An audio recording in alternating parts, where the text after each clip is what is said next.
আজকে একটা নতুন ভিডিও নিয়ে এসেছি। এটা আমাদের গাছের এটা হচ্ছে ড্রাগন ফ্রুটের গাছ। মানে খুবই কাঁটা আছে এই গাছে, দেখছো তোমরা, এই দেখো প্রচুর কাঁটা।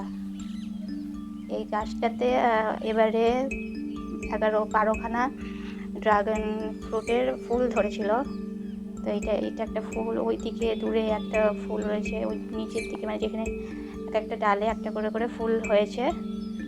এখানে দেখছো 11টা ফুলের মধ্যে দুটো কুড়ি প্রথমেই পড়ে গিয়েছিলো, মানে কুড়িতে হতো না, তাই ছোট ছোট কুড়ি ছিল, দুটো কুড়ি পড়ে গেছে। আবারও এখানেও দুটো কুড়ি পড়ে গিয়েছে।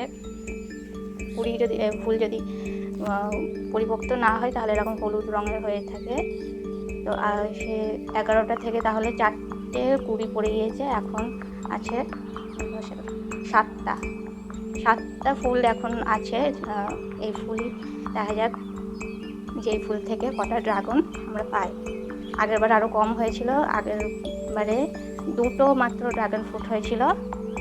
এইবারে আশা করছি তার থেকে বেশি হবে। এই ড্রাগন ফ্রুটের গাছটা অনেক দিনের পুরনো, অনেক পরিচর্যা করতে হয়, নিয়মিত জল দিতে হয়, আর যে মাছের আঁশ থাকলে বা যে মাছ ধোয়ার যে জলটা সেটা দিতে হয়, তাহলে খুব ভালো হয়। আজকে এইটাই ভিডিওতে দেখানো ছিল।